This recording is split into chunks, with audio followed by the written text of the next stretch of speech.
Arratsaldeón, buenas tardes. Muchísimas gracias por acudir a este quinto encuentro en el que vamos a abordar un tema que a los tres nos tiene bastante inquietos, pero que intentaremos desarrollar pues con toda la honestidad de la que somos capaces.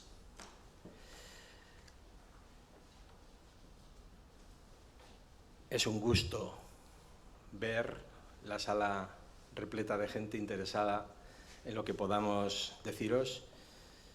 Siento que algunas personas estéis de pie.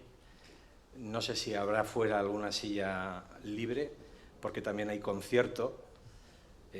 Los duendes de la programación han querido que tengamos hilo musical de fondo.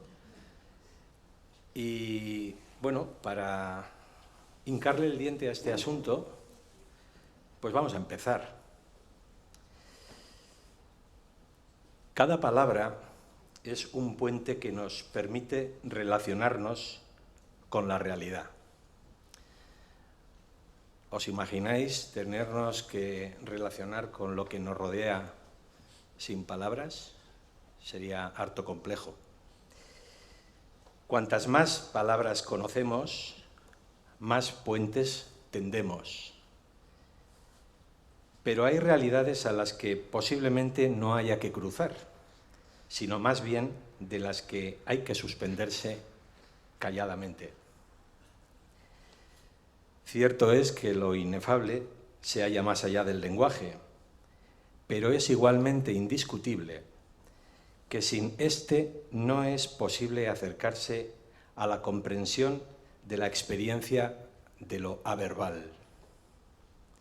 En cualquier caso, creo que ninguno de los tres vamos a intentar expresar lo que no puede ser expresado con palabras, ni pienso que vayamos a decir lo indecible. Pero sí creo que vamos a intentar hablar sobre lo indecible, sobre lo que se escapa a la posibilidad de encontrar significantes y que quizá por ello contiene la plenitud del significado absoluto. Para hablar sobre lo inefable me acompañan dos artistas, dos escultores, cuya obra a mí me resuena precisamente como el eco de lo no dicho, como el latir de aquello que se adquiere como protagonista a través de su inaprehensibilidad semántica.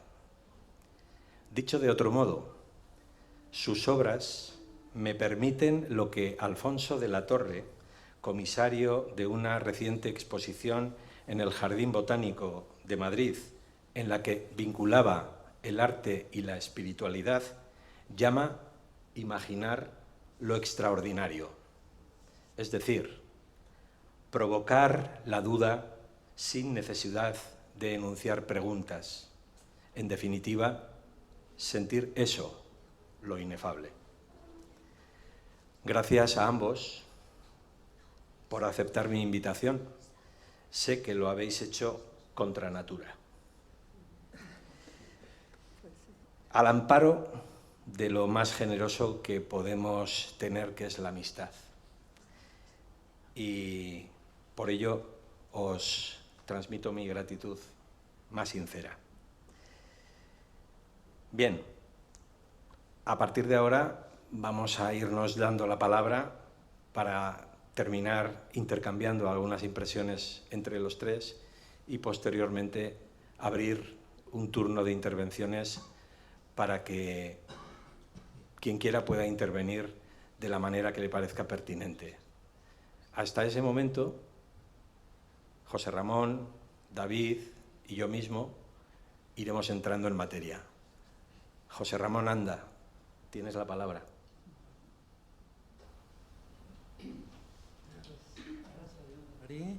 Muy buenas a todos.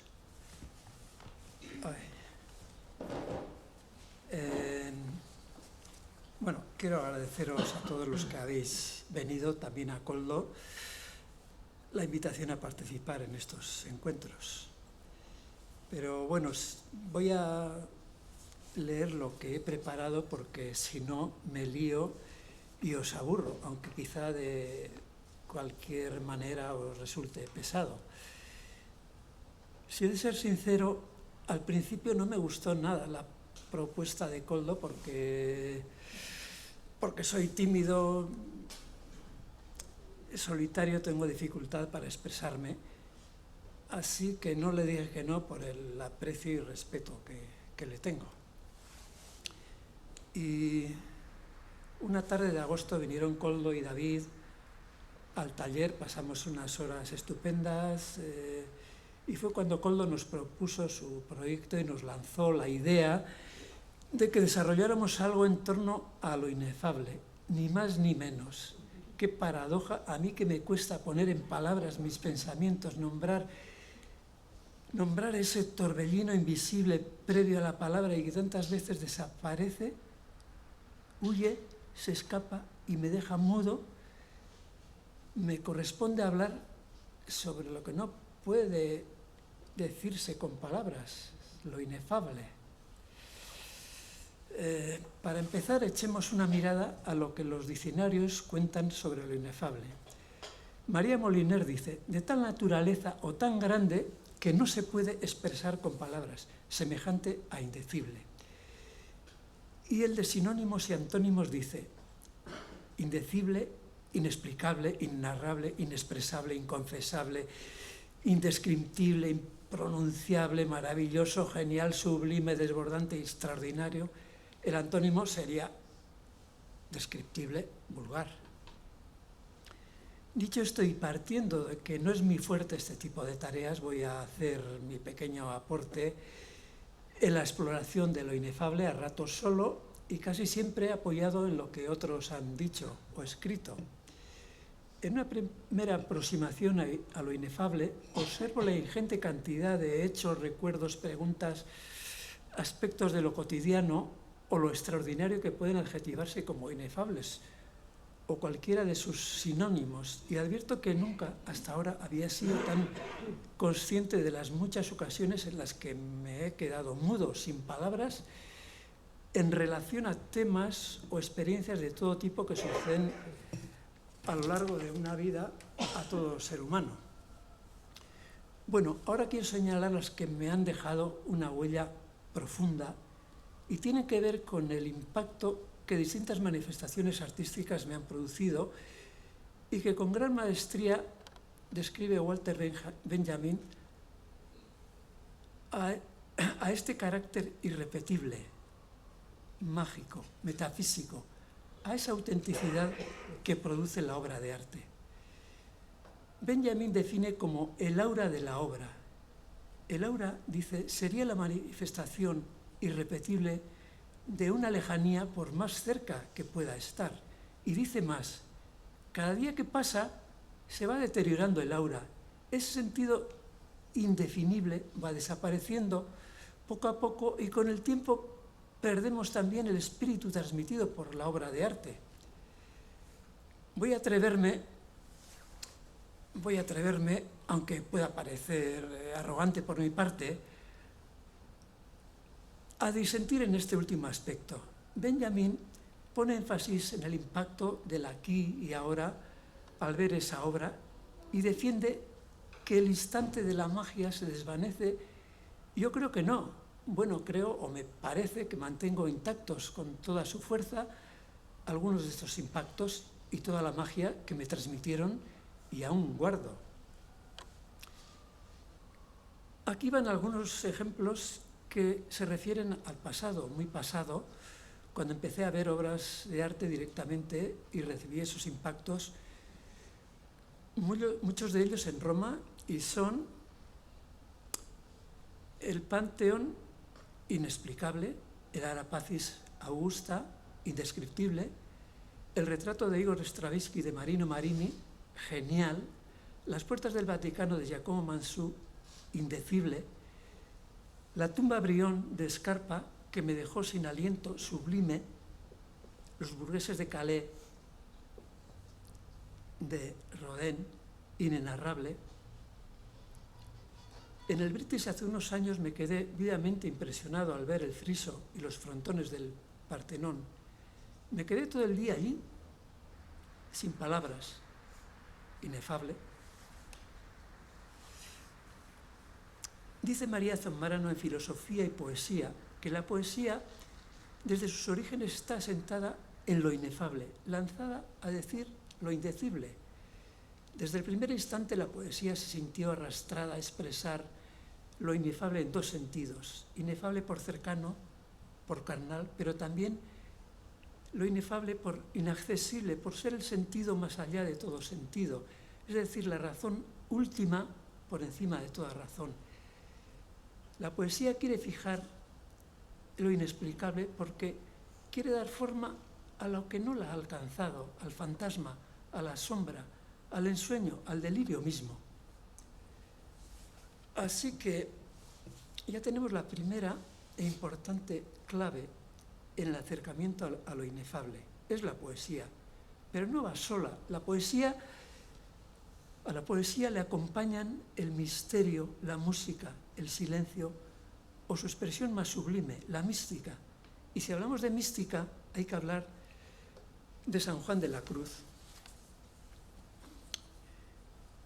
Mencho Gutiérrez, en su libro San Juan de la Cruz, de Editorial Omega, reflexionando sobre su acercamiento a la mística y al santo, dice que el tiempo de traducción se reconoce en las semillas del lenguaje, esos silencios que, sin embargo, hablan de una lengua a otra, esos misterios del lenguaje, ese futuro que contienen, que equipara de alguna manera al reto de traducir o adentrarse en el castellano antiguo, y dice: es en sí mismo un viaje poético. ¿O no es poesía volver al mar caliente del que salieron las palabras? Lleva la lengua a espacios donde nunca ha estado, traducir el silencio,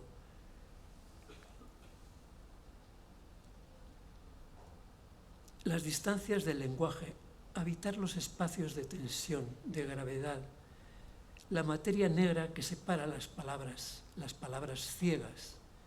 Y continúa Juan de la Cruz, le pide mucho al lenguaje, y si la palabra es el principal enemigo del místico, también lo es, como dice Blanchot, que el lenguaje dice como nunca cuando se refiere a lo inefable. Y no quieres decillo, escribe Juan refiriéndose a lo inefable, para no dejar de decir y de cantar y de mostrar que no existe centro ni final de ese decir. Busca Juan de la Cruz el lenguaje de los pájaros y en sus aforismos encontramos: las condiciones del pájaro solitario son 5. La primera, que se va a lo más alto. La segunda, que no sufre compañía aunque sea de su naturaleza. La tercera, que pone el pico al aire para recibir inspiraciones. Cuarta, que no tiene determinado color. Quinta, que canta suavemente. Pues bien, confieso que en lo personal me identifico bastante con estas cualidades del pájaro solitario, aunque debo decir que yo canto poco. Y en relación a mi trabajo me encuentro muy cerca de las reflexiones sobre el lenguaje y lo inefable. Transitar espacios donde nunca he estado, traducir el silencio, habitar espacios de tensión, de gravedad, descubrir lo oculto. La escultura me lleva a reconocer los procesos, a respetar los materiales que tardan cientos, miles de años en generarse, observar relaciones y dependencias, la grandeza de lo desconocido, también a crear espacios que se pueden transitar, ocupar, aunque sean reducidos, que sirvan para meditar, contemplar o escuchar el silencio. Y por otro lado, me empeño en establecer relaciones entre diferentes, como cuando busco que el círculo y cuadrados se encuentren y hago una versión, otra y otra más, o añado a ellos el triángulo y no paro hasta que me parece que se armonizan, se hermanan. Persigo persigo explorar los límites de la materia y también yo me pongo al límite.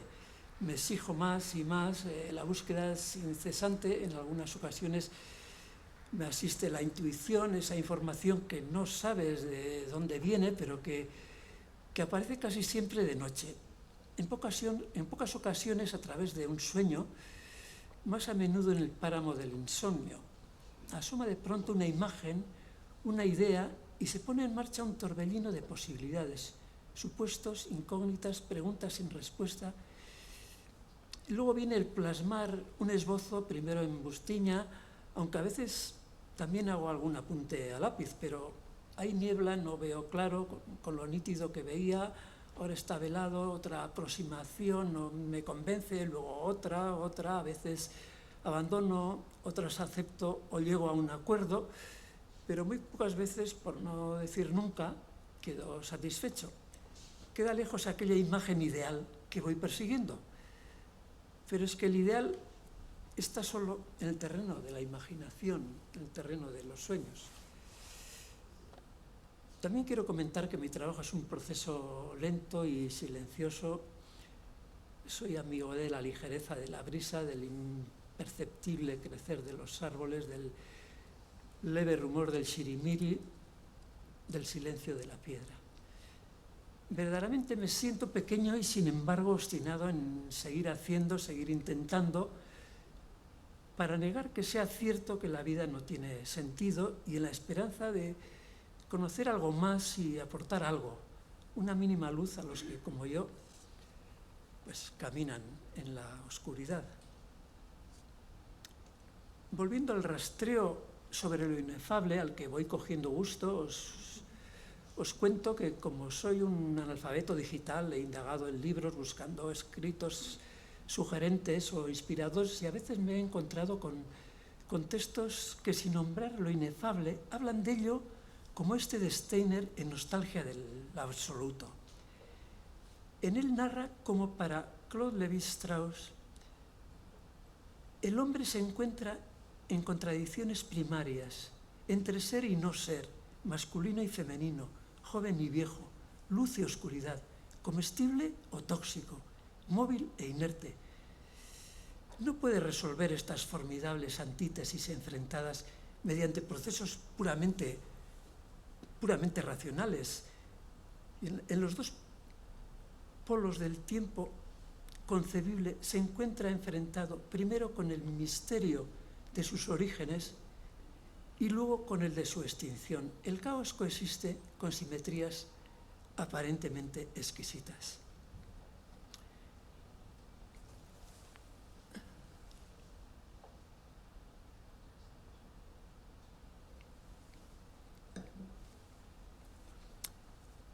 El texto no nos trae poesía exactamente, pero el antropólogo alude a lo inefable cuando nos recuerda el misterio de nuestra existencia y la presencia irremediable, incontestable, insoslayable de la muerte, ante la que tantas veces nos quedamos sin palabras. A mí este texto me parece importante, profundo, verdaderamente me conmueve. Y siguiendo con lo inefable, unido a la poesía, me gustaría esta otra pincelada extraída de una biografía de Louis Kahn. El arquitecto quedó impresionado con un verso de Wallace Stevens. ¿Qué porción de sol has puesto en tu edificio? ¿Qué porción de sol? Leyó y releyó el verso sin comprender hasta que entendió y decidió que las formas de los edificios vendrían definidas por la luz. La luz del sol serviría a sus inmuebles de la misma manera que los inmuebles deberían servir a los hombres. Qué importante es la luz, es que la luz lo es todo. Y contando la anécdota del arquitecto me viene a la memoria algo que me ocurrió en preparatorio en Bellas Artes. El profesor de modelado que me veía entusiasmado modelando esculturas griegas y romanas me dijo un día: a partir de tercero habrá modelo, pero deberás modelar también de memoria. Le daba vueltas y vueltas a la frase, pero no acababa de comprender su significado hasta que llegué a tercero y comprendí que lo que había hecho hasta entonces iba encaminado a adquirir la herramienta para trabajar, la habilidad, la destreza de las manos para resolver, y ya tocaba añadir mi mirada, lo que quería hacer o decir, tenía que venir de dentro de mi creatividad. Fue también en la escuela cuando, a partir de unos ejercicios de dibujo y perspectiva, me encontré con el cubo. Sin yo darme cuenta, algo se movió en mi interior, porque esa misma noche empecé a darle vueltas y me pareció vislumbrar que desde el centro del cubo nacían 6 pirámides. Así que a la mañana siguiente corrí a corroborarlo, a ver si era posible. Luego vi que también el cubo contenía un tetraedro y además una esfera interior y otra exterior. Vamos, que estaba todo descrito en las matemáticas, pero yo no sabía. Y de esta manera comenzó mi fascinación por la geometría: cubos, cilindros, ovoides, esferas, círculos, cuadrados, prismas. Todo el mundo se abrió para mí en ese tiempo, y todavía hoy pues es que la verdad que me tiene atrapado. Y bueno, quiero acabar con unas palabras de Chantal Maillard y un poema de José Bergamín que me parece ilustran bien lo inefable. Dice Maillard en Filosofía en los días críticos: miro lo que siento, y lo que siento se hace espacio, se dilata, se separa, traza abismos y orillas, cordilleras, organiza, planta, abre brechas y las cierra. Establece el tiempo de la angustia, los desfiladeros, la emboscada y la misma muerte con su herida.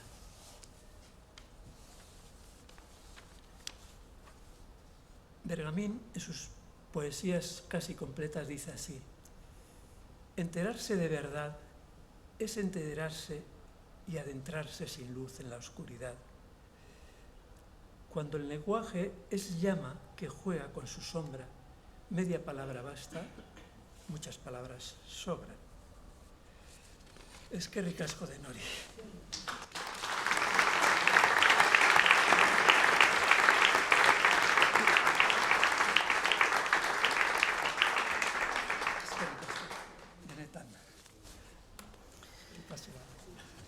Venga, David. Muchísimas gracias, José Ramón. Con media palabra podría bastar, pero déjame que utilice al menos una completa. Gracias. Eso regatí. Eskerrik asko. Nada. Ya está, David. ya ha pasado el trago. David, te toca pasar el trago a ti ahora. No hay escapatoria. Bueno, buenas tardes. Yo también, igual que José Ramón, soy también tímido y tampoco tengo mucha facilidad de palabra. En general, los artistas... Sí, ¿ahora? ¿Sí? ¿No? Bueno, buenas tardes, que digo que igual que con José Ramón, yo también tengo cierta timidez y los artistas en general no tenemos facilidad con las palabras, o por lo menos con los pensamientos, ¿no? Porque yo creo que nuestra cabeza funciona un poco de otra manera, o sea, es mucho más visual y bueno, son otros mecanismos, ¿no? Gracias por estar aquí, por haber acudido en este momento de turrón, que da gusto ver cuánta gente puede estar interesada en el arte y en el pensamiento, ¿no? Quiero agradecer también al Ayuntamiento de Pamplona por apoyar y generar este tipo de iniciativas, que yo creo que lo que hacen es acercar el arte a la sociedad y ayudan a entender el trabajo de los artistas, ¿no? Quiero agradecer a Javier Manzanos, que es el alma del Ayuntamiento, de la cultura, durante muchos años, y que yo creo que nos ha ayudado a todos los artistas de Pamplona y nos has visto crecer a todos, ¿no? Gracias, Koldo, especial para ti, por regalarme estos estímulos, que aunque me sitúen en lugares difusos donde es difícil navegar con seguridad, son ayudas para avanzar y que al final estoy seguro de que impregnarán mi trabajo escultórico y también estoy seguro que el de José Ramón. Gracias, José Ramón, por este encuentro maravilloso y por recibirnos, como has dicho, en tu estudio, porque fue un momento muy especial, difícil de describir, fue bastante inefable y fue muy tierno todo, ¿no? Para mí siempre has sido un artista que has estado como en mi radar, porque siempre me has generado como curiosidad y interés, sobre todo por cómo cuentas las cosas, ¿no? A través de tus esculturas, ¿no? Por ese halo de magia que tienen tus obras y que forma parte del tema que nos ha convocado esta tarde, ¿no? Estamos 3 artistas en la mesa, un pintor y 2 escultores, que compartimos el valor de lo inefable como parte discursiva de nuestro trabajo. Koldo, no sé si se oye bien, ¿sí? Sí. Okay. Koldo, tú dominas las premisas de la lógica, las teorías de la geometría y los valores intelectuales. Este campo de la razón o intelecto te permite construir una estructura sólida y coherente que funciona perfectamente como un campo justificativo de tu trabajo, de tu obra. Pero tu trabajo tiene también otra cara compleja y difícil de presentar y que está soldada a la cara racional. Estoy hablando del territorio manual de tus piezas, de tus obras, lo puramente físico. Es fantástico que podamos tener las obras alrededor porque aquí se constata todo, ¿no? Como decía, lo puramente físico que conducen a la lectura e interpretación de la obra. Es el campo de la emoción a través de la materia, un conjunto de técnicas aplicadas que producen un timbre en la superficie de tus telas, de tus papeles, de tus metales, generando una combinación de atributos vinculados a lo inefable. Curiosamente, estos no descriptibles, estas cosas que no se pueden evidenciar, son la llave de acceso a la comprensión de tus obras, que al final y al cabo es una gran paradoja y una gran magia, ¿no? José Ramón, tú tienes otra aproximación al objeto, utilizas la luz como un elemento matérico de primer orden, materia que se mezcla con el material, la madera y el metal, por lo que vi en tu estudio, y forma parte de él. Construyes el volumen soportando a través de la vibración lumínica de la piel del material que utilizas. Usas la luz, pero principalmente la sombra, tal y como lo hicieron los arquitectos en la Grecia clásica, construyendo espacios retinianos que arrastran y dialogan con las volumetrías de tus esculturas.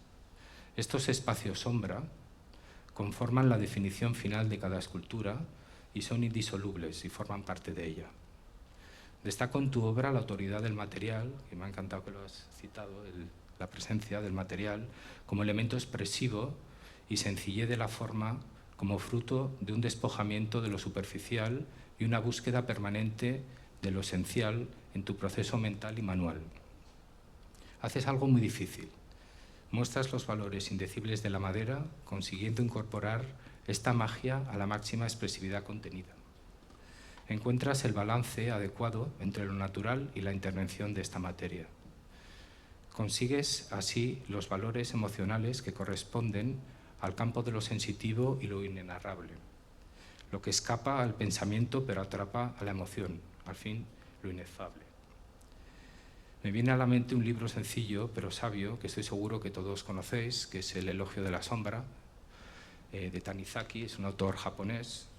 Es un libro muy pequeño donde el autor, habla desde lo cotidiano y desde lo pequeño, explica de forma inigualable y magistral la importancia de la sombra y concepción de la luz en la cultura nipona. Este libro es del año 33 y sigue siendo revelador, desde la palabra y el silencio. Tanizaki presenta la sombra y penumbra como esa propiedad que resta definición concreta del objeto, pero que es a su vez la que otorga las propiedades inefables de éste. La penumbra como medio conseguidor de belleza y lanzadera de cuestiones trascendentales del objeto. Creo que los tres artistas que estamos hoy aquí compartimos el valor de la sombra en nuestro trabajo. La sombra, tal y como la plantea Tanizaki, arroja preguntas y produce pensamientos. Koldo lo usa en el plano bidimensional, en sus telas, con los dibujos, con las chapas también de metal. José Ramón, tú lo haces desde la tridimensionalidad, y en mi caso lo hago a través del pliegue, que es una dimensión entre las dos, entre las dos dimensiones. Lo inefable es inherente al arte y forma parte de su naturaleza. Desde que el hombre es hombre, lo inefable ha estado presente en forma de magia, de misticismo, de religión, se ha manifestado de múltiples maneras. Ha formado parte de los rituales y las creencias desde el origen hasta la actualidad, y estoy seguro que seguirá siendo así sine die. Lo inefable va cambiando y manifestándose de forma diferente según cambia el mundo, pero siempre mantiene su esencia. Lo inefable nos ayuda a incorporar lo que no podemos entender, pero sí podemos experimentar. La naturaleza es un ejemplo claro. La contemplación de un paisaje nos provoca una impresión, nos conmueve y sobrepasa, haciéndonos sentir insignificantes. Nos traslada al campo del silencio, de lo incomprensible, y sin embargo nos sentimos parte de ella. Hay una diferencia entre lo inefable y lo incomprensible. Lo inefable está en el campo de los sentidos y sentimientos, y lo incomprensible en el razonamiento. Toda manifestación artística tiene un componente de lo inefable, en mayor o menor medida. Una obra de arte es una tensión entre lo pensado y lo experimentado, entre el silencio y el sonido, y entre la luz y la sombra. Diría que el arte abstracto, la poesía y la música son, en mi opinión, las que más se fundamentan en este adjetivo de carácter conceptual. Un ejemplo claro en la pintura son las obras que desarrolla la Escuela de Nueva York en los años 40, los años 50, con el color field, el campo de color, donde el color es liberado del contexto objetivo y se convierte en el sujeto en sí mismo. Un artista por excelencia en este campo de lo inefable es Mark Rothko, que con sus formas expansivas recurre a otras realidades que traspasan los límites de la obra. Los transporta al más allá. Los artistas muchas veces no somos conscientes de que estamos manejando los valores de lo inefable. El artista es un medio que traslada los valores estos de lo inefable a la obra de arte, y esta a su vez al espectador. En la música me vienen a la mente las obras de Max Richter, sobre todo de Blue Notebooks, que son piezas musicales que a través de la repetición e incorporación de pequeñas variantes musicales nos trasladan al más allá. Es el mismo ejercicio que la meditación con la repetición de los mantras. Ocurre lo mismo con las piezas de jazz de Pharoah Sanders, con el mítico disco de Meditation, de meditación, o con las piezas del jazz, músico de jazz de Mal Waldron. Los artistas perseguimos de forma constante lo que no entendemos, lo que no podemos definir, incluso ni pensar. Diría que nuestro alimento, que es nuestro alimento y nuestra adicción, lo que nos mantiene sedientos de búsqueda. Es el motor de nuestra aventura artística. Eduardo Chillida dijo, y cito, «Mis interrogantes vienen de muy lejos. Ya he perdido toda esperanza de encontrar respuestas, aunque a lo mejor no las hay». Es un fragmento del libro de escritos de Eduardo Chillida. Chillida trabaja para saber. Valora más el conocer que el conocimiento y se aventura en hacer lo que no sabe hacer. Buscar, anhelar reconocer lo que no puede discernir. Antes de comenzar con el diálogo, que creo que es lo más interesante de las mesas redondas, no que nosotros metamos nuestro rollo, quiero terminar con una cita de Alberto de Giacometti, que define muy bien lo inefable en el arte y los artistas. Giacometti fue un artista que yo creo que el concepto de lo inefable fue su motor y su gran frustración, pero a la vez fue lo que le llevó a convertirse en un gran genio, ¿no? Esa perturbación del no conseguir, de la persecución, de lo indefinido, etc. Y dice así la cita: lo único que me apasiona es intentar de todas formas acercarme a esas visiones que me parecen imposibles de reflejar. Gracias.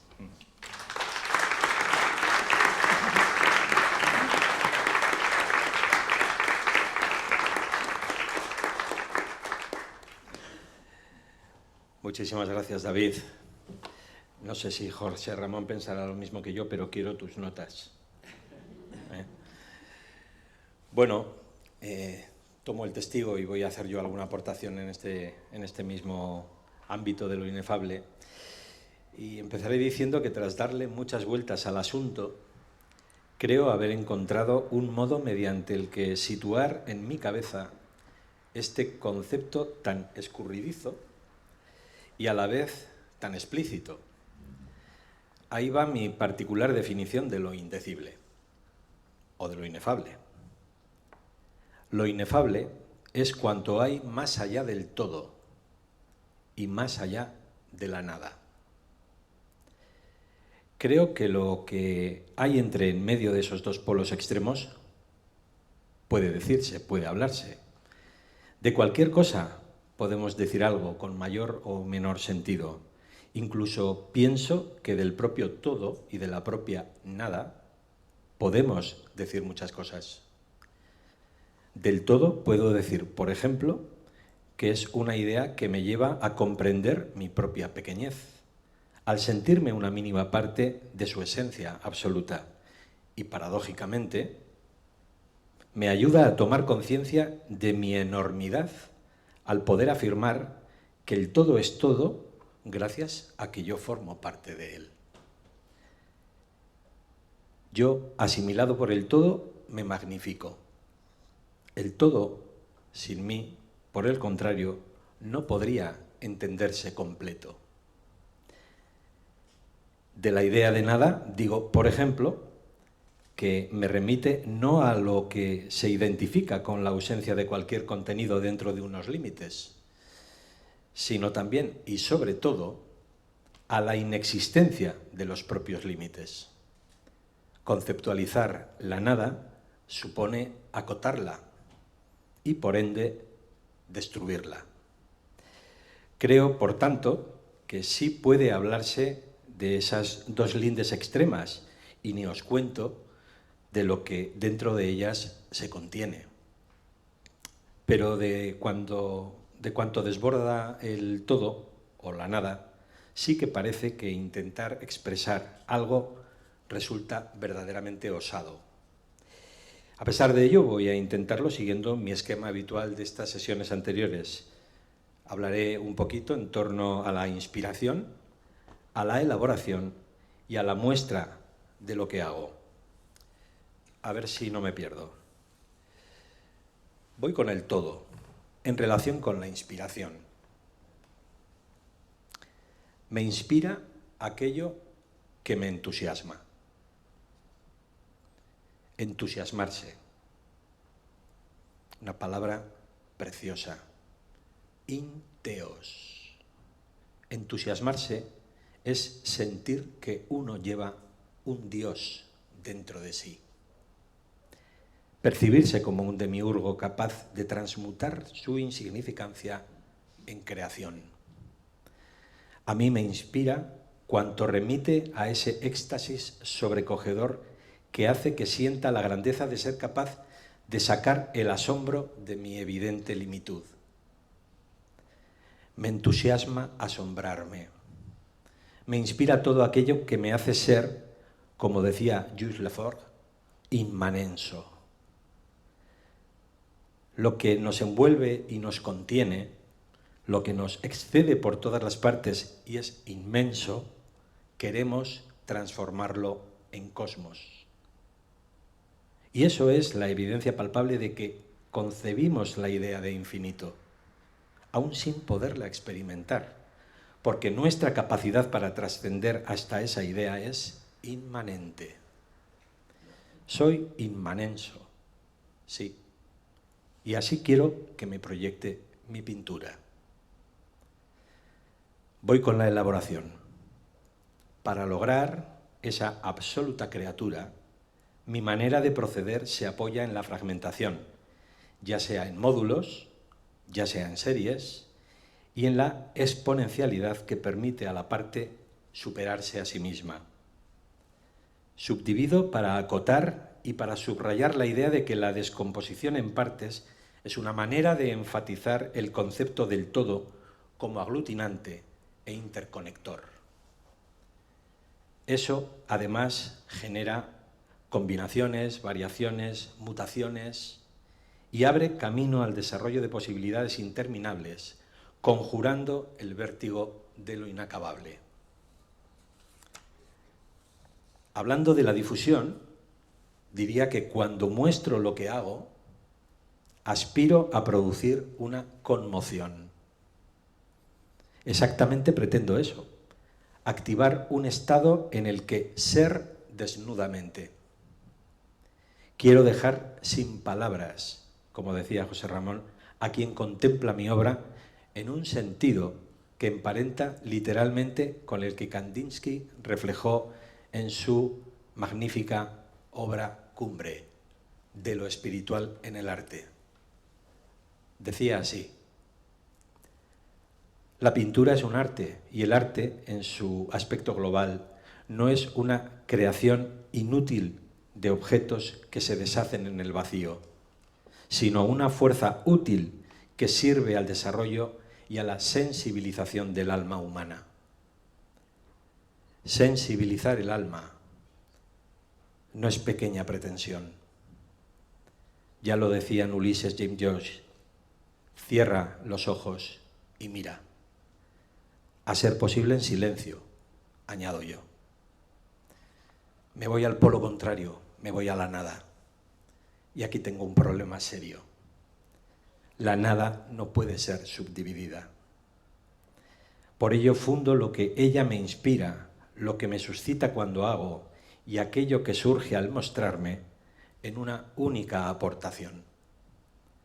Lo hago a través de una reflexión veterana que nació al amparo de mi serie Calignometrías.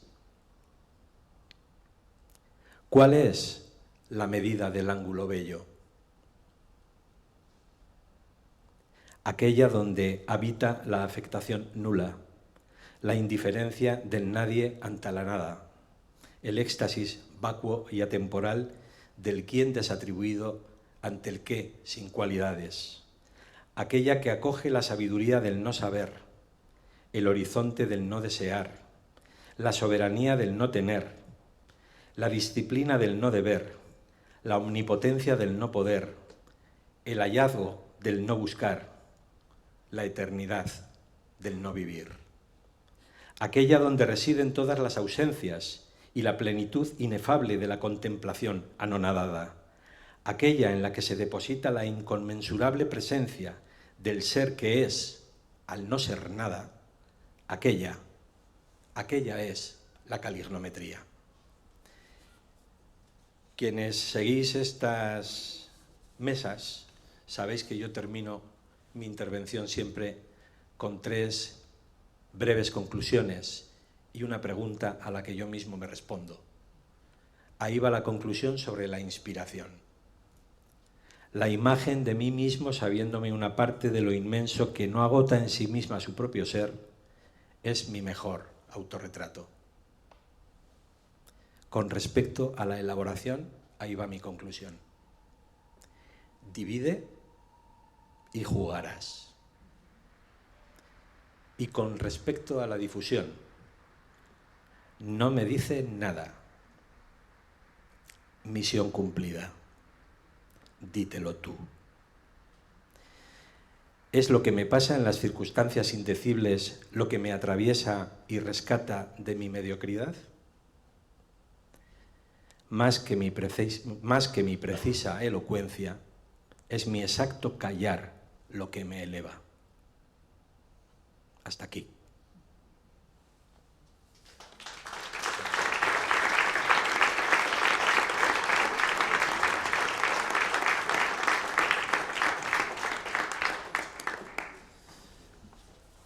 Muy bien. Seguís ahí, ¿verdad? Gracias. Pues, si os parece, arrancamos. Encendeos, por favor, los micrófonos y arrancamos un breve intercambio de impresiones entre nosotros sobre aquellas cuestiones que os parezcan de algún interés. Yo lanzo, por romper el hielo, una cuestión que me apetece especialmente sondear y a la que, si es preciso, yo también haré mi modesta aportación. El vacío, el silencio, es algo que ha salido a lo largo de vuestras intervenciones. A mí, esta pata que voy a plantearos es una pata que me interesa que también abordemos. La quietud. ¿Qué papel juega la quietud en vuestra manera de entender lo inefable en vuestro trabajo, en vuestra obra? Empezamos por David ahora. Nos lo estás poniendo muy difícil, Koldo, ¿eh? Veníais avisados, ¿eh? Yo creía que había terminado la tarea, ¿eh? Estamos a punto. Bueno, la quietud de forma... o sea, la quietud en el sentido de... En el sentido de quietud. De quietud. En el más amplio sentido de la palabra quietud. O sea, la quietud para mí es un término que entra dentro de mi trabajo, o dentro de mi universo, por el tipo de trabajo que hago, ¿no? O sea, el tipo de trabajo que hago a través de los metales, de las esculturas, tiene un proceso como de reduccionismo, o de quitar capas y capas y capas hasta dejarlo hasta buscar la esencialidad o estar cerca de lo esencial en el trabajo, y que cada parte de la pieza o de la obra sea necesaria, ¿no? Entonces, en ese sentido, yo creo que al final lo que convierte al objeto producido, por decirlo de alguna manera, o a la escultura, tiene que ver con la quietud, porque al final es una especie de desnudar al máximo, un proceso como de quitar gajos hasta que al final te quedas con algo bastante esencial, ¿no? Entonces, en ese sentido, lo que consigues es una serenidad de los objetos o de las obras construidas, y después hay un proceso también de trabajo, que es el de la erosión, que yo utilizo siempre en la piel del material, en los metales, que convierte también, yo creo, que la superficie, que yo creo que también en cierta medida le ocurre a José Ramón, que de alguna manera lo que transformamos o lo que incorporamos en el material es la luz, como un elemento matérico, como un elemento de primer orden, como si fuera la pintura para el pintor, por ejemplo. Y entonces, en mi caso, por ejemplo, con los metales, se genera una textura, una especie de dibujo sin sentido, sin una especie de all-over, que podría ser sin límites, que no tiene ninguna dirección más que una textura que produce una vibración retiniana, que a su vez le da una corporeidad al trabajo junto con el pliegue, y produce que la obra sea muy orgánica, en el sentido de que según va cambiando la luz o tú te vas moviendo, la escultura va transformándose, pero de una forma lenta. También le da una sensación o implica o lleva al espectador mucho a la contemplación, porque la carga de matices, la carga de cosas que tú al principio llegas a leer una cosa bastante sencilla, o tu lectura visual es algo sencillo, pero que según vas observando vas descubriendo cosas y se van transformando. Entonces tiene ese punto orgánico vivo que yo creo que también le ocurre a tu trabajo, ¿no? Entonces, en ese sentido, creo que eso tiene que ver con la quietud, ¿no? Con la serenidad, con un movimiento, pero a la vez ¿no? Estar permanente en algo, pero que se va llenando de matices, se va transformando, pero se sigue manteniendo, ¿no? Entonces, en ese sentido, respecto a la obra. Respecto también, por ejemplo, a mi trabajo, para mí es un trabajo donde no escucho música, no, en el proceso en el estudio, donde estoy muy concentrado. Entonces, también para mí todo ese proceso trabajo permanente, de lijado manual, de concentración, de elaboración de juego también, pero siempre es una especie de manso que yo lo relaciono con el estudio, esa atmósfera y ese estado de estudio, no te digo para nada místico ni nada de eso, pero sí que de una concentración donde realmente te aíslas de absolutamente todo, ¿no? José Ramón. Bueno, pues David y yo, desde planteamientos y técnicas y materiales diferentes, estoy muy de acuerdo con lo que ha dicho. Yo igual añadiría a todo ello el que vamos persiguiendo en la quietud y la esencialidad. David decía lo de ir quitando, y a mí generalmente, como trabajo más con la madera, también me ocurre que alguna vez he hecho pues el experimento. Voy a ver con esta pieza de madera, a ver, bueno, es una curiosidad que no lleva a ninguna parte, pero qué peso tiene y con qué peso se va a quedar cuando haga la escultura. Y en algún caso ha sido de menos de la 10ª parte, pero como el tema de los límites también me parece muy, muy importante, porque las piezas de madera pues son mucho más limitadas que otros materiales, ¿no? Y eso pues mantengo los límites, pero buscando esa esencialidad y esa quietud me he quedado con una 10ª parte, o incluso a veces menos. Y un poco, en mi caso, por ahí va. Es la quietud que va, para mí, como digo, asociada a lo esencial también. La verdad es que yo no tengo mucho que aportar con respecto al cómo habéis descrito la quietud. Hablabais de la serenidad dinámica, ¿no? En ese terreno me encuentro yo precisamente ahora, particularmente en la serie Infiniverso, que es la última que se puede ver en la sala 2, y que tiene como principal eje en torno al que gira mi actual trabajo ese sereno coelo, ¿no? Que curiosamente los clásicos llamaban sereno coelo al cielo sin nubes, al cielo raso, sin ninguna nube, cosa que es evidentemente bastante antitética en mi planteamiento, que se caracteriza por esas evanescencias, esas nebulosas, todos esos vapores que en cierto modo sustentan, ¿no?, desde la emoción, la parte racional de mi geometría. Pero el centro de interés sobre el que estoy trabajando ahora es precisamente el firmamento, cosa que no puede ser descrita de una manera más errónea, puesto que nada en el firmamento está firme, todo está en constante movimiento. A mí, en ese sentido, ese movimiento casi inapreciable, pero que es absolutamente esencial para que las cosas funcionen como funcionan, es lo que me está en estos momentos tirando más en mi faceta creativa, ¿no? Es esa quietud que podríamos decir flotante, ¿no? Es la quietud que remite quizá a una deriva, pero es una deriva en flotación. No le veo ahora, pero hace muchos años, Pedro Salaverry, que está por ahí, no lo veo, me preguntó si a mí me gustaba más nadar o flotar.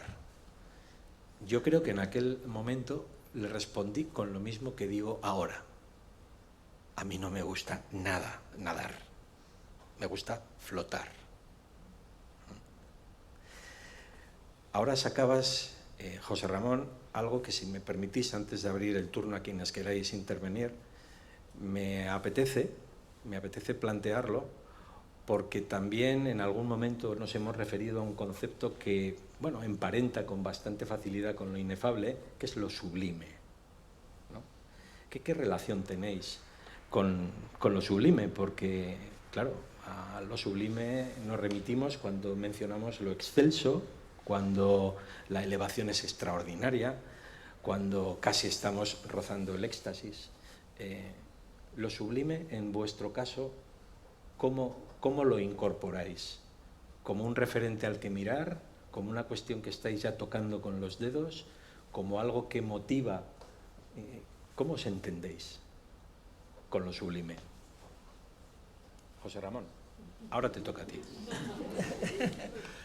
Pues la verdad que cuando nos has planteado este tema me queda un poco... porque yo la verdad nunca me he planteado que lo que hago pueda ser sublime.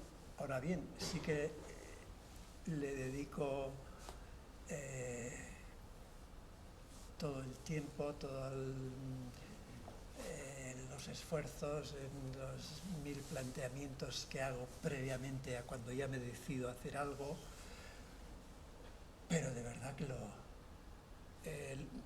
y uno ha visto cosas que son sublimes, o por lo menos si a uno le llega de esa manera, pues para él es sublime, aunque a otra persona pues no le puede parecer lo mismo.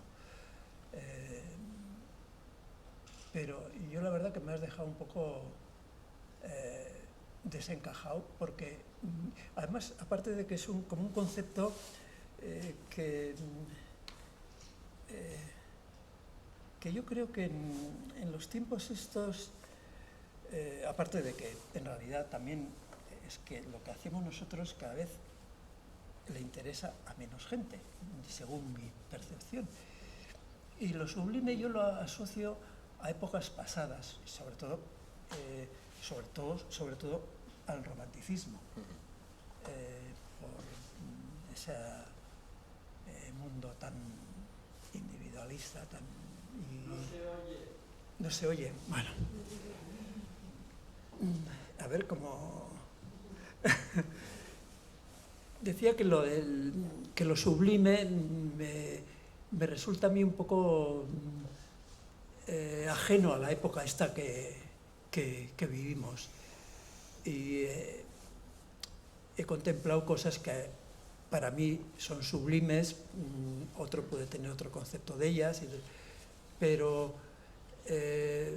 son cosas que me remito al pasado. Incluso hay artistas contemporáneos que puedan ser tan importantes, tan potentes que estos artistas del pasado, pero no sé por qué yo no los asocio con lo sublime. Me has puesto en un verdadero atolladero. Y también esas obras de unos cuantos artistas contemporáneos que me emocionan, pero nunca he relacionado sus obras con lo sublime. Y la verdad que no me había tenido este cuestionamiento, este planteamiento, y bueno, pues no tengo mucho más que añadir. Casi nada. David.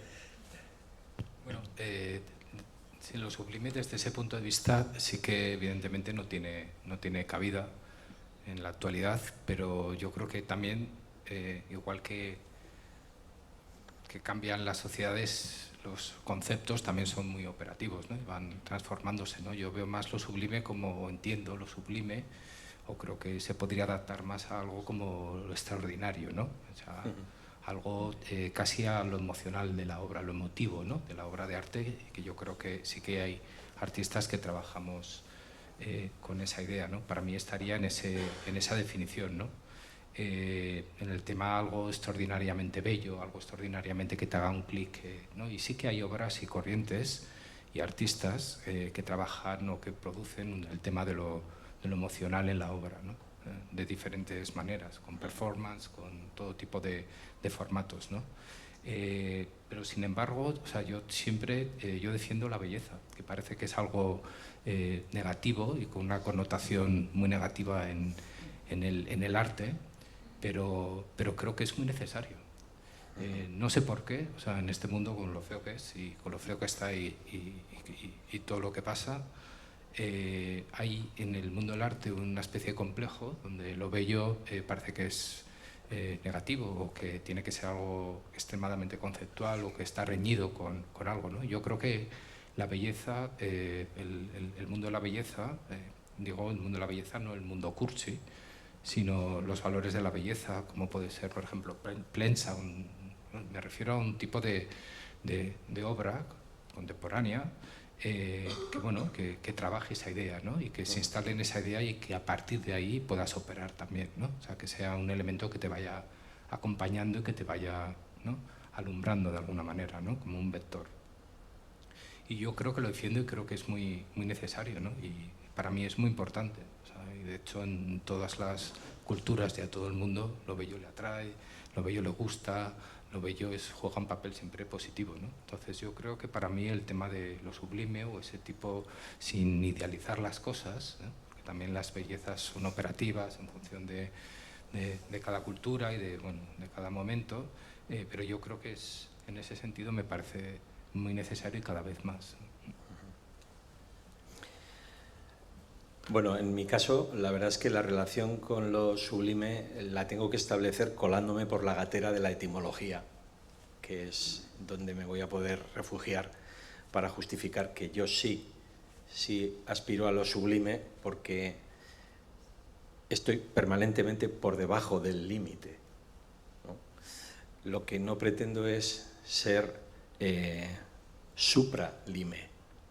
Sublime es el terreno en el que yo me encuentro cómodo. Toda mi obra se desvanece si no hay límites. Y en ese sentido necesito de los límites, necesito de lo que está por debajo de los límites, como el respirar.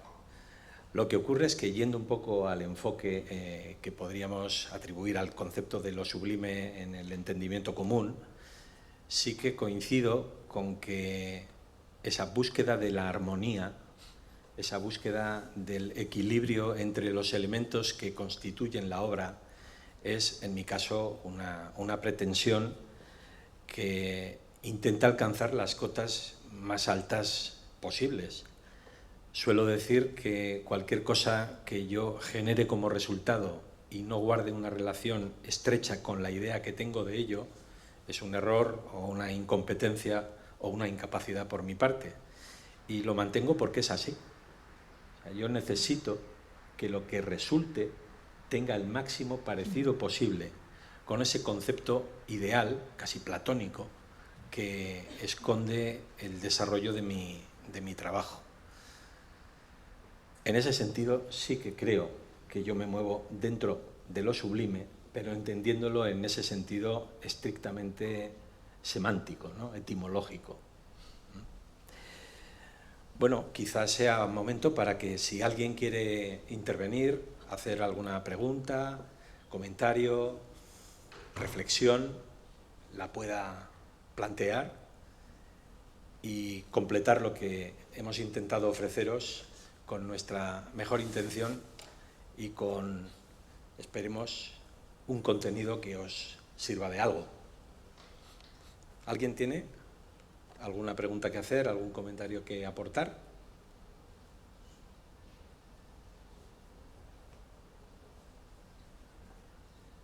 ¿Hay algún micrófono de mano para poderle pasar? No, no tenemos micrófono de mano. Nacho, ¿quieres...?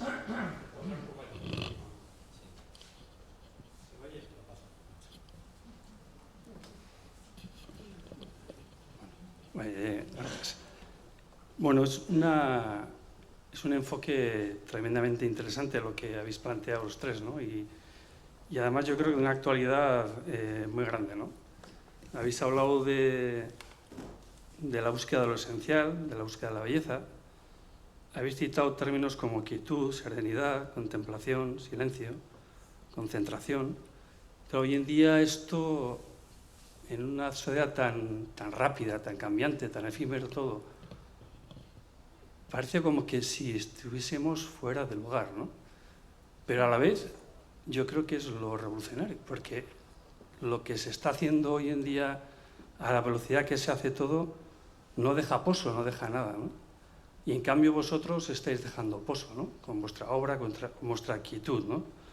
Con vuestro saberos parar, ¿no? Un poco hay una pregunta seria: ¿cómo os situáis en este mundo tan raro respecto a lo que estáis viviendo y cómo estáis planteando vuestro estar aquí? Y luego ha habido una expresión que me ha gustado mucho de José Ramón Anda, que dice que pocas veces me quedo satisfecho, ¿no? Claro, jugar con la afabilidad, se llega a estar satisfecho expresando esa afabilidad, se llega una vez a estar del todo satisfecho cuando hacéis la obra, porque jugáis con unos conceptos tan intocables, tan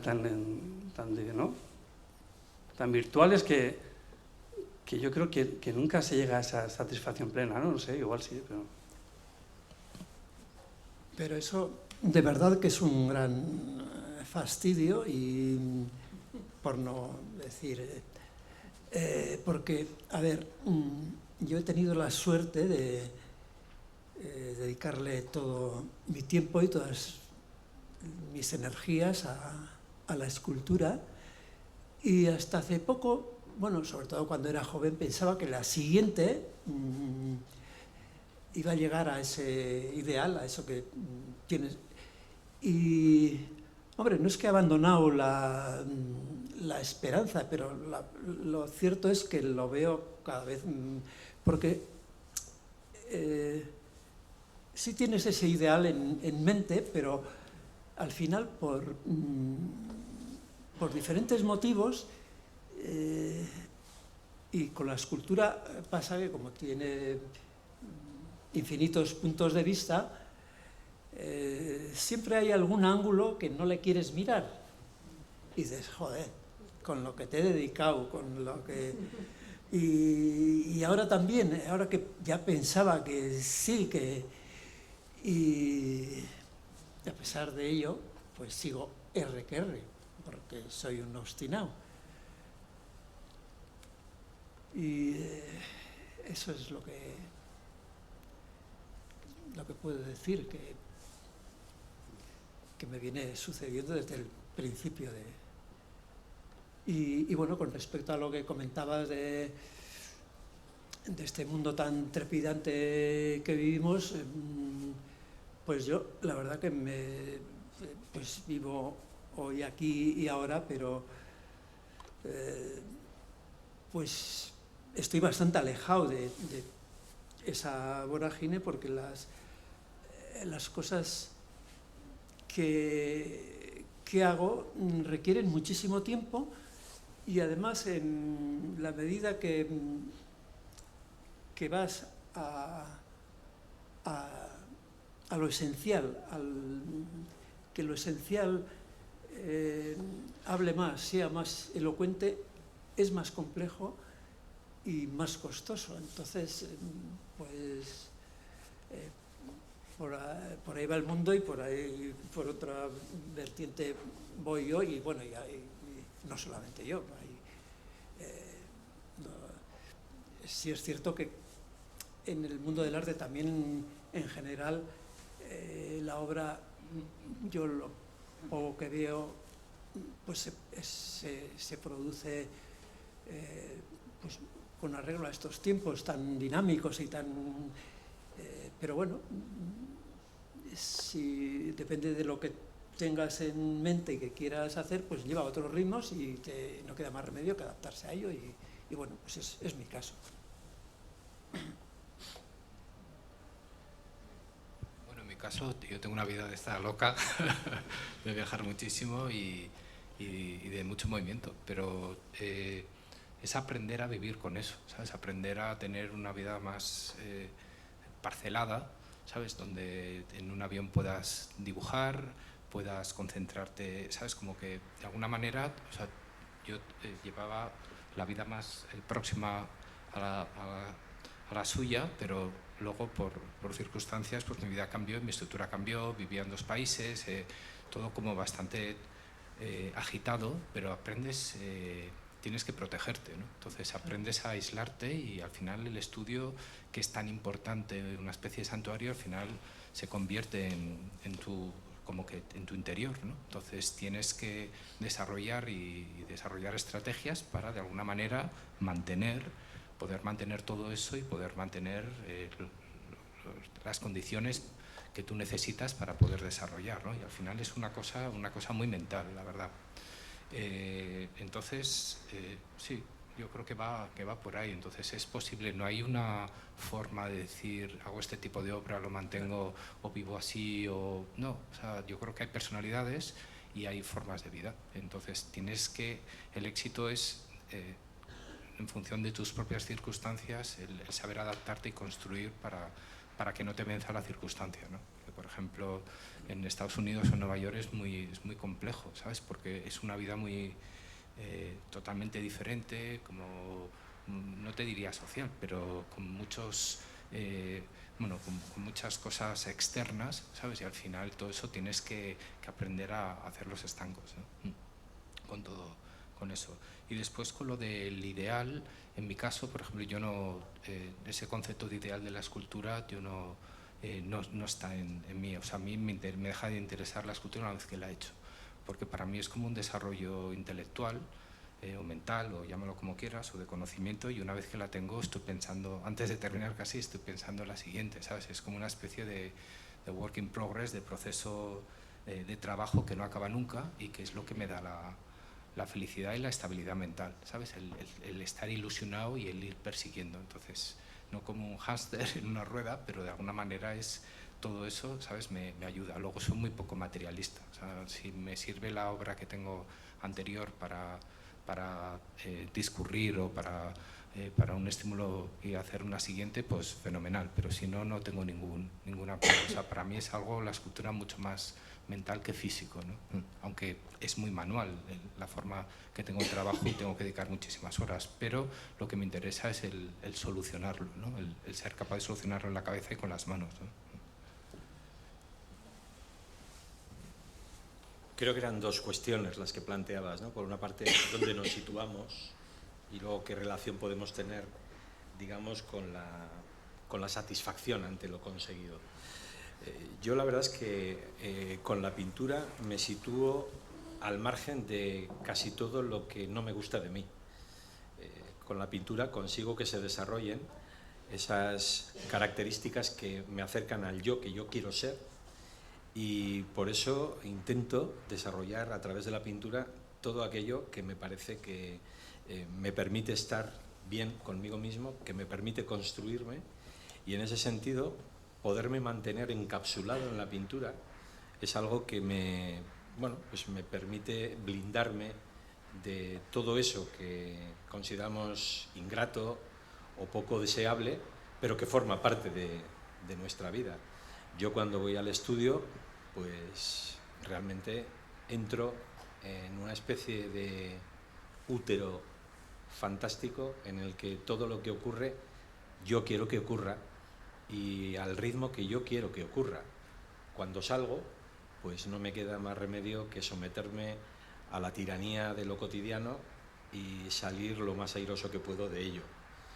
Pero desde luego yo a la pintura le debo sobre todo esa salvación de la parte esencial que yo sé que está en mí, pero que no siempre puede salir porque no se dan las circunstancias que sí me da la pintura.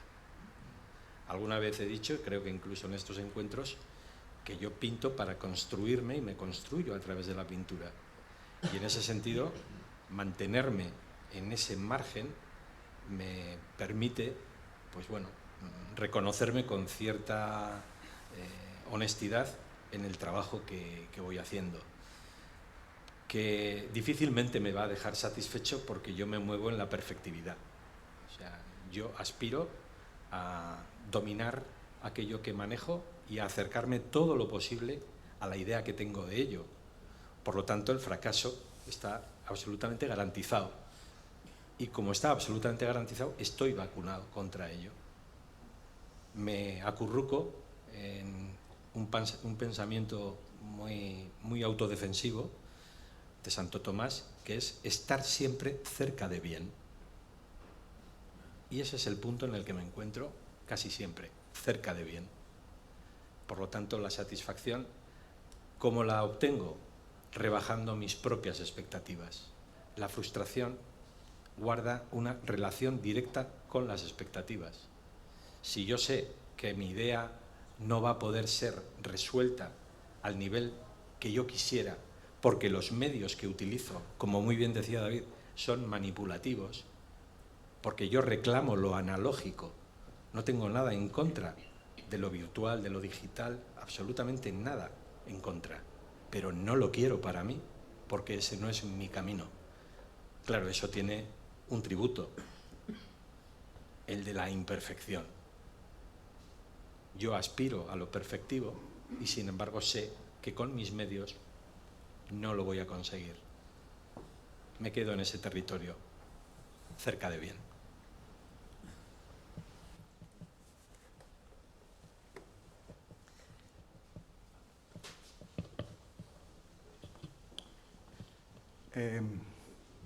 Ha sido extraordinario lo que he escuchado de tres artistas.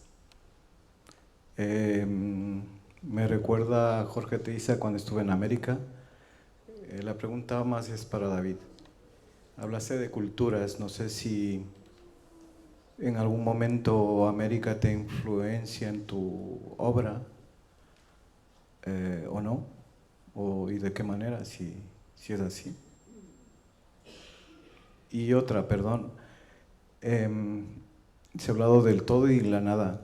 Cuando el artista parte de la nada, parece que, sin embargo, lo hace. También he escuchado que tener un dios o algo así, o mal entendí. Pienso que siendo creativo y no necesita nada raro. Voy a decir algo fuerte que, con todo respeto, desde luego, he visto gente que se dopa y son tan sublimes. Gracias.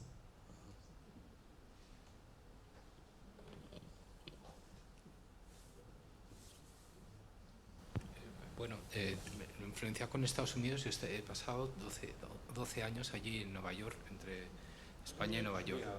Sí, que he pasado muchos años entre Nueva York y España, 12 años. Y claro que me ha influido mucho. O sea,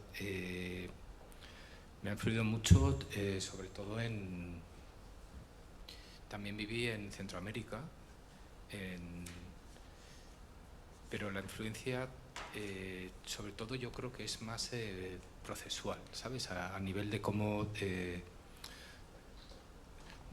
gestionar tus procesos escultóricos, ¿no? Sobre todo, ¿no?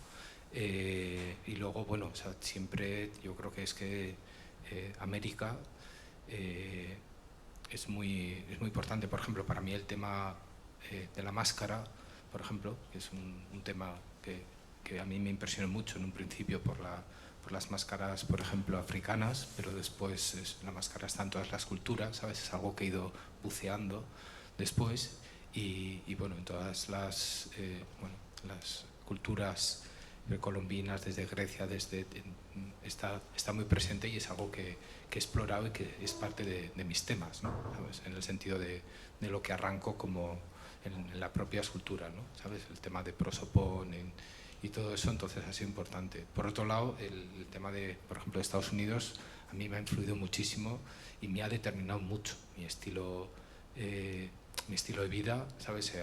Y mi estructura ha tenido que ser así porque, por lo que sea, me ha tocado estar vinculado mucho a Estados Unidos, en concreto a Nueva York. Pero bueno, yo creo que todos estamos muy influidos, tenemos unas grandes influencias. Es que no sé si te refieres a Estados Unidos, en general toda América o... Sí. Bueno, no, en general. Sí, en general, sí. Sí, yo creo que bueno, tenemos mucho, he viajado bastante también por América y siempre siempre ha sido un gran referente para nosotros. Es decir, eso yo creo que lo llevamos en el ADN, ¿no? Entonces, no sé si te he respondido. Gracias. Creo que cuando me he referido al concepto de entusiasmo, quizá no he incidido suficientemente en que cuando esa palabra se refiere a tener un Dios dentro, no lo refiere al hecho, vamos a decir, teológico, sino al hecho energético de la palabra. Una persona cuando se entusiasma tiene la sensación de que el poder que está manejando en ese momento es superior al poder que maneja en otras circunstancias de la vida. Para mí, entusiasmarse requiere 3 cosas. La primera, tener las ideas muy claras. La segunda, plantear el desarrollo de esas ideas en proyectos concretos. Y la tercera, ser tremendamente perseverante. Cuando yo consigo que esa secuencia se cumpla, digo que estoy entusiasmado. Digo que tengo un Dios dentro, que soy yo mismo, evidentemente. A eso es a lo que me refería con el concepto de entusiasmo. Gracias.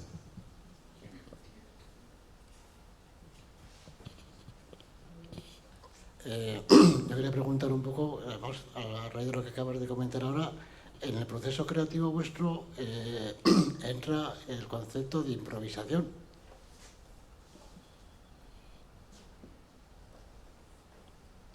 Empiezo yo ahora.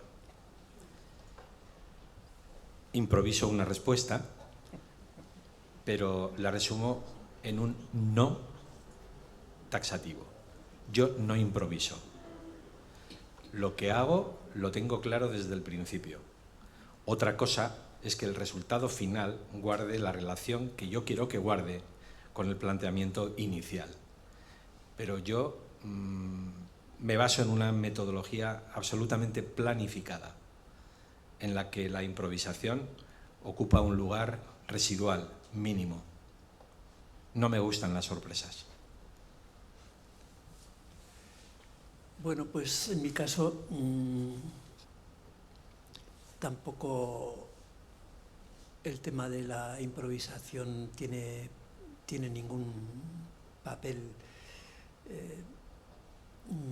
Yo trabajo mucho con bocetos previos para hacer una escultura o 5, 6, 8 bustiñas, he dicho antes, maquetitas en arcilla, vamos. Una misma idea pues la voy desarrollando hasta que llego a un cierto acuerdo y ya me parece, bueno, lo que comentaba antes, ahora sí que voy a llegar a ese, y no, eso no ocurre nunca, pero no, la improvisación en mi caso tampoco no... Yo más me refería un poco también en el proceso creativo, ¿eh? O sea, sí que puedes partir igual de la idea de una pieza, pero en el proceso puede existir un cambio. En escultura difícilmente, porque, bueno, por lo menos si trabajas con un material que te vas quedando con muy poco, aunque esté en los límites previos, hay muy poca improvisación. Lo que sí ocurre es que esa escultura te puede llevar a otra y a otra, pero si te has pasado y ya, Hombre, yo creo que ya no tienes donde... Sí, más además cuando se crea por aportación, más que por desocupación, ¿no? No te he oído ahora. Que creo que lo de la improvisación se puede dar más cuando trabajas con aportación que desocupación. Bueno, claro, pues eso sería un plan más de una escultura más constructivista, más, pero en mi caso generalmente es partir de una masa, de un bloque, y entonces ahí la improvisación no ha lugar, porque eso, si te has pasado ya no puedes... También he hecho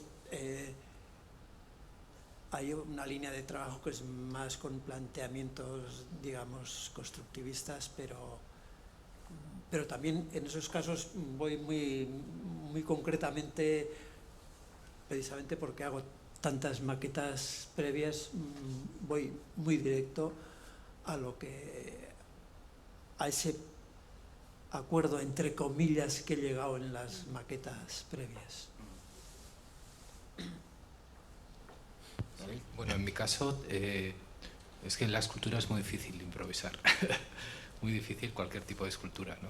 A no ser de que sea algo muy específico que esté rozando otras manifestaciones, pero yo creo que la improvisación, en mi caso por ejemplo, se da toda la improvisación, pero en ese proceso pre a la producción, ¿no? Que yo creo que es lo que ocurre, ¿no? Y luego sí que existe un margen ahí de improvisación o de solución, porque los accidentes ocurren cuando estás produciendo también.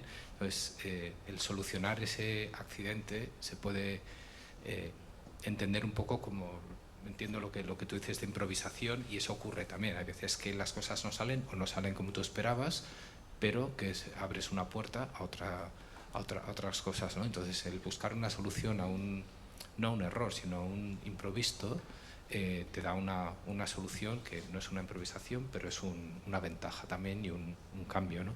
Pero sí que todo ese proceso de trabajo que creo que los dos tenemos, de maqueta, de insistencia, de darle vueltas hasta... Claro que sí, hay improvisación y hay cosas que de repente dejas un bolígrafo o un lapicero al lado de no sé qué, ocurre algo que de repente te saca de banda y se te abre una puerta, improvisas cosas y eso funciona, eso por supuesto. Pero luego cuando estás fundiendo, cuando estás ya soldando, cuando estás es muy complicado, porque es una estructura muy compleja, ¿no? para improvisar. Es que yo creo que una cosa es la improvisación y otra muy distinta, la apertura a nuevas posibilidades que se desarrollan a partir de un determinado proyecto.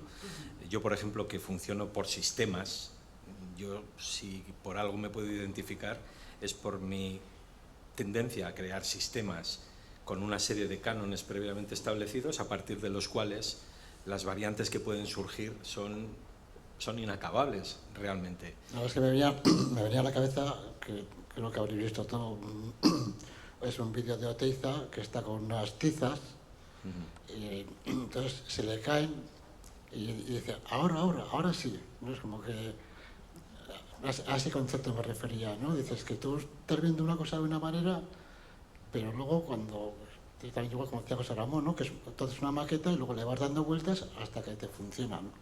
Es ese punto de improvisación que quería partir yo, porque conociendo la obra de los tres como conozco, pues bueno, es que poco existe la improvisación. Desde luego, en mi caso, lo que tiene que ver con la definición del argumento no es improvisado. El desarrollo puede dar juego. De José Ramón tampoco. De hecho, lo da. Dar juego sí que da, pero... Era una mezcla de todo así un poco, ¿no? De improvisación, del juego, porque de esa historia, o parte ya un concepto muy directo. Me ha quedado muy claro, ¿eh? Gracias. Gracias, Pablo. Si pasáis el micrófono, por favor. Solo compartir con todos vosotros que da gusto atender un acto como este, donde no se relaciona el arte con ganancia económica o con tecnología. Y elaborando un poco la primera pregunta, ¿cómo veis el futuro del arte hoy en día, cuando el arte se está reduciendo a un algoritmo? Yo trabajo con jóvenes y en general los jóvenes de hoy en día no aprenden a tocar un instrumento, no aprenden a pintar, sino simplemente están aprendiendo código para crear arte. A mí es algo que realmente me preocupa, porque aunque igual no haya llegado aquí tanto, pero en zonas como Nueva York y en otros sitios se está viendo que esto es por donde van los tiros.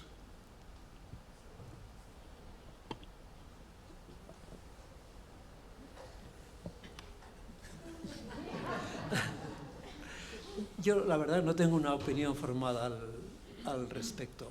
Estoy bastante alejado de... No sé, seguramente David o Koldo pues puedan... Bueno, yo no tengo hecha una reflexión profunda sobre cuál es el futuro del arte. La verdad es que estoy bastante preocupado con cuál es mi futuro y con eso tengo bastante. Pero sí que creo que, refiriéndome a ese concepto que hemos puntualizado recientemente, que es el entusiasmo, creo que mientras haya entusiasmo, haya entusiastas, habrá arte. Otra cosa es que sea mayoritario, que sea universal, que llegue a todos. De todas maneras, voy a arrimar el ascua a la otra sardina con la que yo me he organizado la vida, que es la educación. Y desde luego, en gran medida, el futuro del arte va a depender de hasta qué punto la educación lo incorpore como un asunto esencial, ahora que se está descapitalizando de todos los currículos, y hasta qué punto también la mediación educativa en las instituciones museales lleven a cabo la labor, el servicio que les corresponde hacer.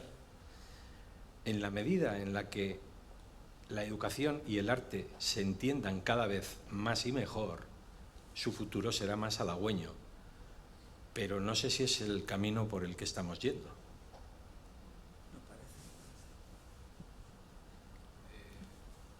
Yo soy un optimista a lo mejor, pero no creo que tenga que ser un mal futuro para el arte. Otra cosa es que desaparezca nuestro tipo de arte, que mute en otra cosa, pero ha ocurrido así a lo largo de la historia y ocurrirá. Igual que los trabajos han cambiado, todo cambia. Entonces hay que pensar que todo está en movimiento y que posiblemente a lo mejor Picasso dentro de 400 años tenga otro posicionamiento dentro del mundo de la cultura, ¿no? Pero yo creo que hay que ser optimista y ver que el mundo está cambiando, que los formatos cambian, que las concepciones cambian, que las formas de entender el mundo han cambiado. Si nos vamos a unos cientos de años, estamos en la Edad Media, fíjate cómo han cambiado los formatos de todo, los estilos de vida. Entonces cambiará el arte, algo quedará de todo esto, una muy pequeña parcela, y estarán en otra cosa. Lo importante es que el hombre siga teniendo necesidad de manifestarse, de desarrollarse intelectualmente, aunque el concepto del intelecto cambie y las formas también, ¿no? Pero yo creo que no hay que tener miedo, sobre todo porque no hay posibilidad de parar nada, ¿no? Entonces es mejor sumarse, yo creo que al cohete en el que vamos. Lo que pasa es que estamos ahora en un momento, yo creo que de una transformación muy rápida, pero bueno, son ciclos que también se han dado en la historia, ¿no? De donde el mundo va más rápido y de repente luego, a lo mejor insospechadamente, dentro de un tiempo otra vez se ralentiza todo y se vuelve más lento por lo que sea, ¿no? Pero bueno, yo creo que hay que estar en el aquí y en el ahora y preocuparse por el momento y cero por la trascendencia de lo que va a tener tu trabajo y de lo que va a pasar, porque no se puede hacer nada y es incontrolable, ¿no?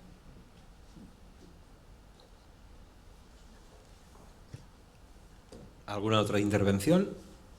Sí. Acercad, por favor, el micrófono. Gracias. Bueno, yo quería agradeceros a los tres vuestras palabras, me ha gustado muchísimo y he disfrutado.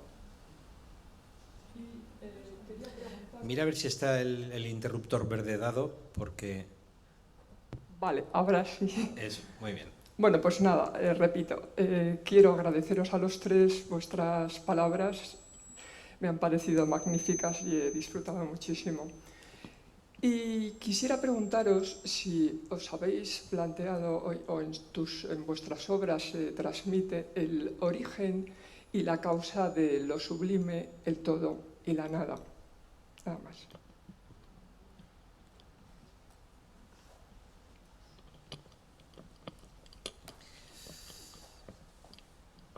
Bueno, tendría que remitirme un poco a lo que he dicho al respecto, ¿no? Pero por hacer alguna pequeña aportación más y poniéndome un poco estupendo, que a estas horas creo que uno puede, la cuestión con la nada queda absolutamente resuelta porque al conceptualizarla nos la hemos cargado. Hemos transformado la nada en un concepto y por lo tanto ya es algo. A partir de ahí, poco más que decir sobre la nada. Bastante tengo con decir sobre el todo, que es en lo que me estoy moviendo últimamente, pero me temo que desde que yo tengo uso de razón no hago otra cosa que relacionarme con esa pretensión de lo absoluto, de lo completo, de lo total, de la suma de las partes. Desde que yo era un chavalín y dibujaba casitas en un papel, me recuerdo añadiendo partes al todo. Yo lo que hacía era dibujar ladrillos en las paredes, porque como lo que veía a mi alrededor eran casas en construcción, a mí lo que me interesaban eran esas casas que se estaban construyendo. A la vista está que soy incapaz de resolver un argumento en una sola pieza. Necesito trabajar en series, que las doy por terminadas más que nada para que ellas no terminen conmigo. Y a la vista está también que soy incapaz muchas veces de resolver lo que es un argumento plástico en una única obra porque tengo que fragmentarlas. Y no solamente porque en mis orígenes tendría que sacarlas a trozos para que pudiesen salir de mi casa, sino porque me interesa mucho la versatilidad que produce el componer las obras. La primera obra que hay colgada nada más entrar ya hace una referencia explícita a ese juego que siempre me ha interesado. Pero es que las últimas que están al final de la sala 2 hablan de lo mismo. Han pasado casi 40 años y tengo la sensación de estar mucho más ligado a mis permanencias que a mis evoluciones. Eso no quiere decir que no haya habido cambios, los ha habido, y algunos fundamentales. Pasar de la línea recta a la línea curva es una auténtica revolución. No sé si estaréis de acuerdo conmigo, pero no puedes pasar de trabajar en la línea recta a pasar a un trabajo curvilíneo porque sí. Yo al menos no me concedo ese capricho. Tiene que haber una razón de ser. Y no sé si al final he terminado respondiendo a la pregunta o no, pero ahí queda un poco lo que puedo decir sobre la nada, que es nada, y sobre el todo, que es un poquito. Es que yo, la verdad, me quedo sin palabras ante tu pregunta y no sé cómo responderte.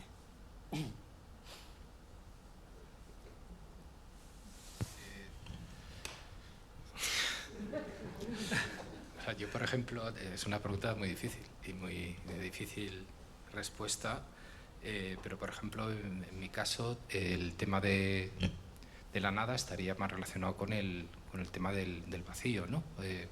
Es un elemento, o sea, para mí, el vacío como a lo mejor como un recurso que es, bueno, es el empty space, lo que se desarrollan por los escultores en los años 30, que es un punto de inflexión en la escultura. Por ejemplo, lo desarrollan los artistas británicos, Henry Moore, Barbara Hepworth, y hacen el tema del hueco, que después ha sido retomado y recogido ese testigo por muchísimos escultores, viniendo aquí Oteiza, Chillida, muchísima gente, y que es algo que fue un punto de inflexión dentro de la escultura, por ejemplo. Pero yo ese concepto también, ese testigo lo trabajo en mis esculturas curvas, donde frontalmente son como casi un dibujo, como una casi caligrafía, como una línea, y donde tú vas descubriendo la volumetría al rodearlo con una gran volumetría, ¿no? Pero centralmente tiene un hueco, un espacio, que es un espacio positivo, ¿no? Entonces, desde ese punto formal. Después, Desde el punto de vacío yo lo relacionaría también con el proceso de trabajo mental que he comentado antes, que tengo de ir quitando capas y capas y capas hasta reducir y no llegar al vacío, pero llegar a la búsqueda de esa esencialidad de la obra, ¿no? O sea, de esa necesidad de que cada elemento sea necesario a la hora de esto y que no lo puedes retirar, porque ya si lo retiras te quedas con nada, ¿no? A ese límite casi, ¿no? O sea, más que al vacío, al límite donde está ahí asomándose a todo eso, ¿no? Y después el todo, en mi caso yo lo relacionaría con todo con el proceso de trabajo, que digo, ¿no? De ir construyendo permanentemente, donde vas desarrollando y buscando soluciones, solucionando y desarrollando obras, y que todo el trabajo es un proceso, ¿no? Un proceso mental, un proceso de producción y un proceso, pero sobre todo intelectual, que tú vas haciendo, ¿no? Entonces una obra se va soportando la otra y eso hace un continuum, una especie de hilo infinito hasta que yo viva y siga trabajando, vamos. Pero eso sería como vivir en el todo. Lo puedo relacionar con eso, ¿no? Y luego lo sublime que has dicho en el tema como emocional de la obra, que sí que en mi caso está buscado y es muy, muy consciente, ¿no? De que hay un resorte emocional que es como una cosa más como de estómago o emotiva, que es lo que te jala, ¿sabes? Lo que te lleva para luego empezar a bucear y empezar esa emoción a llevarla al plano más racional y ya bucear y ir, bueno, intelectualizando las cosas y los conceptos. La verdad es que, por hacer una aportación sobrevenida sobre lo que he dejado en el aire en torno a la nada,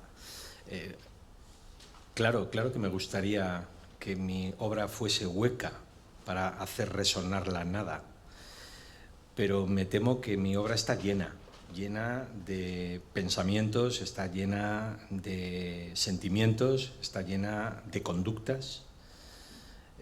Yo me temo que la única obra vacía que haga referencia a la nada es la que no pensaré, la que no sentiré y la que no haré nunca. La que hago, evidentemente, está mucho más aquí de la nada. No lo puedo evitar.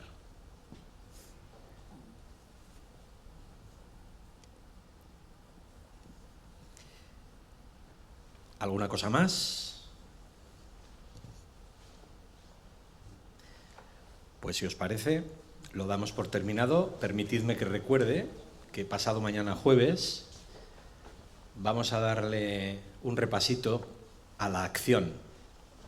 Contaremos con la presencia de Jon Otazu, aquí reclinado delante de mí, infatigable con su cámara y sus medios tecnológicos, y Fermín Jiménez, que serán los que conmigo intentemos darle una vuelta a la acción. Muchas gracias y hasta cuando queráis.